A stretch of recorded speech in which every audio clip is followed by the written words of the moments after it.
do not require a seconder. I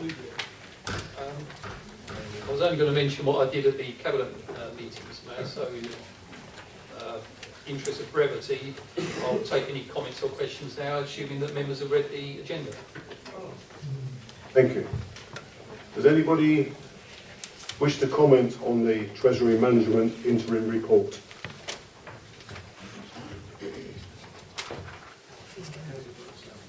Sorry, microphone on again.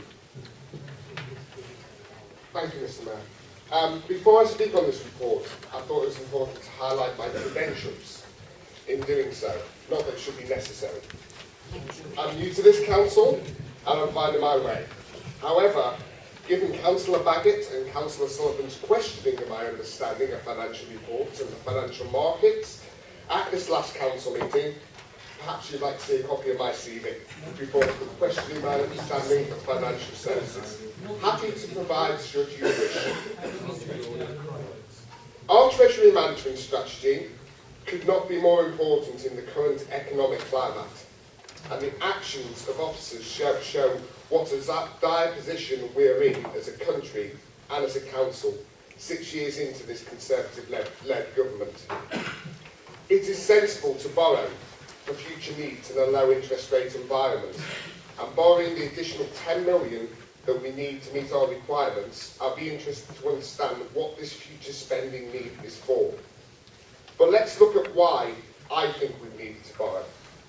At the recent Audit and Risk Committee, the officer present made the rationale abundantly clear. The original plan was to continually pay off our borrowing. However, that was before we were expected to squeeze our budget, leaving us with a 9 million black hole that we've heard so much about again this evening. We're paying back our existing debt, but we need to borrow again just to fund our future requirements. Against the end of year report we reviewed at full council in October, we've increased our net 6 month period, our borrowing position by 3.5 million, from 214.5 million to 218.05 million in the last 6 month period, despite making our debt repayments based on this new report. The council's now being forced to borrow to meet its debt liability, or face the alternative of making even deeper cuts to public services beyond what we're currently seeing with the ill-conceived recycling and refuse collection consultation, and tonight's proposal to penalise the most vulnerable in our community who rely on the local council tax support scheme. But why is this happening? It's being forced upon us by the very Tory government that this administration chose to elect. The government announced in its autumn statement an additional 122 billion of borrowing between now and 2021, meaning borrowing by this government in this parliament will be more than 300 billion. That's the highest level of UK government borrowing in more than 50 years. The result is that debt as a percentage of GDP will be 90.2% by 2019. That's the highest ever. With debt at that level, we will never secure our once precious AAA credit rating again, and interest rates could rise given our recent downgrading. For context, despite the Tories saying Labour had huge debt levels when we were in office, debt as a percentage of GDP only ever reached 40%, including during the crash in 2007. In other words, this government will ask taxpayers to borrow more, pay back more for longer, be asked to pay more in council tax, be asked to save more for a house deposit and the cost of social care and old age, and receive even less in government monies for support for hardship payments and for day-to-day services they rely on, such as waste collection and swimming pools. This is shameful. We're in a period of economic and political uncertainty, as outlined in this report, as a result of Brexit and events that have followed and are likely to follow.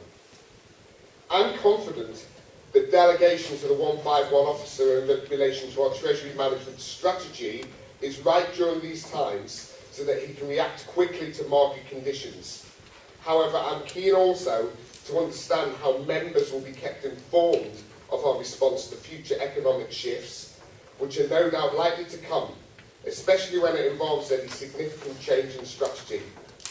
I would like to see an update to members during periods of financial shock and uncertainty on a weekly basis as a minimum from our Section 151 officer to give us the confidence that our borough's interests are protected. Hopefully this is something that can be considered. These are interesting times ahead for our finances, not just for this council, but as a country too. Thank you, Mr. Mayor. Thank you. Councillor Cannon. Thank you, Mr. Mayor. Well, I did prepare a short speech for this, but I think I need to say a couple of other things. I don't really want to come to the defence of the Tories, but in my opinion, we are in this financial mess quite greatly because of the way the Labour Party managed the economy. Creating a successful economy based on consumer debt is not the way to build an economy, because it comes back to bite you at some point, and we have all seen that recently.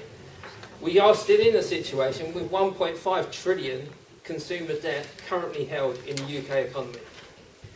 The other thing I'd like to say is, whilst you may have some legitimate concerns, and you might have a really good CV, David, for this subject, the initial forum for that is the Audit and Risk Committee. So that then gives the officers the opportunity to pass this information to the Cabinet for them to consider. Now, if you can shout about all you want now, but I mean, you're quite free to resign from the Audit and Risk Committee if you like, so that you can shout to your heart's content whenever you need to about that committee. But the initial forum for that, most of your comments should be done at the Audit and Risk Committee so that there is a considered response. I would also like to... No. Well, it's not. Well, Councillor Cannon, if you just speak, ignore the hecklers, and please let him speak. I think he's older than you. I think there's a father-son relationship there. It needs to be the other way around. Well, I mean, I've totally lost what I wanted to say, really.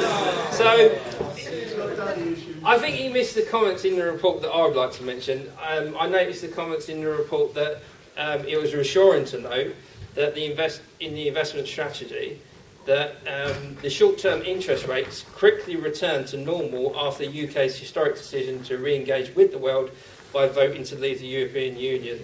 I would like to thank the officers and relevant staff in the Treasury Department for continued professional excellence in what they are doing. Thank you. Councillor Mrs. Lawrence. Thank you, Mr. Mayor, but my points have been covered. Thank you very much. Councillor Smith. Thank you, Mr. Mayor. Very briefly, our housing revenue account is £218 million in the red. The cost of borrowing money is very, very cheap. Now, I'm against debt for the sake of debt. I'm against borrowing money for the sake of borrowing money. But when money is this cheap as it is, because this island is a stable bet, because the Andrex economy of the world economies, known as the euro, is about as safe a bet as it is buying a pint on the Titanic before it leaves. And that was soon going down. So the reality is, they're a safe bet, money is cheap, we have debts to cover. We did make the mistake of lending money to Iceland, but at least they prosecuted their bankers. So I think this is quite a sensible thing. Money is cheap, and we will kick ourselves later down the road when interest rates start to recover and our economy comes back to life. Thank you. Thank you. And the final speaker, very briefly, is going to be Councillor Hillier. He's indicated 1 minute only. Thank you, Chairman. Give us 1 minute only. As long as it wasn't too tedious. Chairman, I just wanted to say that it's very nice of Councillor Burton Sampson to try and put his credentials in front of us. What he didn't have is a grasp of reality, because he said that it was this administration that voted the government in. Well, I wish it was, because then I know which way we would go, but it is the public who voted for the government, not the administration, although I suspect most on our benches did support it. Thank you. Councillor Sullivan.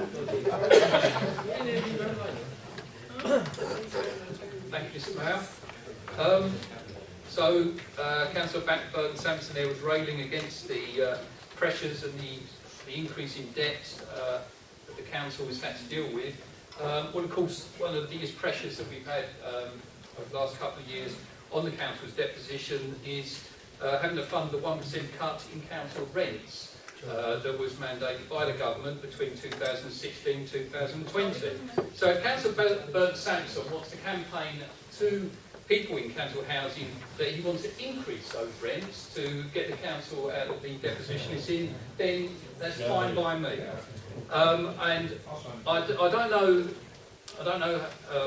Councillor Burton Sampson's CV, but with all due respect, I will take the advice of the Section 151 officer and the specialist consultants over Councillor Burton Sampson's opinions. He wants members to be involved actively in any decisions on Treasury management. Well, throughout this world there are like electronic computers, electronic algorithms and things that determine trading patterns almost instantaneously. And if he thinks that we're going to get all of the members in every time that there's a shift in the world economy, it's just completely pointless. By the time we got everyone in, the whole scene would have changed again. This is absolutely pointless, impractical, and would serve no purpose whatsoever, apart from the fact that the majority, if not all of us in here, really aren't as qualified to make this sort of Treasury management decisions that the Section 151 officer and the consultants make for us anyway.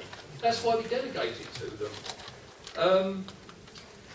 Coming on to Councillor Canham, I agree with him that the correct forum for discussing this thing is the Audit Risk Committee. Councillor Smith, correct in pointing out we're in an era at the moment of cheap money. We do try and exploit that fact, and of course the council still has a lot of debt that was racked up under the Labour administration of the 80s and 90s with the most astronomical interest rates. So yes, it would make sense, Councillor Smith, to exploit the interest rate situation we have now. Councillor Giddy, I think, just corrected a point of fallacy. Yes. So if we go to, I don't know if it's a vote, Mr Mayor, or we're just receiving. The motion to receive the report. All those in favour, please, to receive the report. Let's keep your hands up high. It's very difficult to see you over there.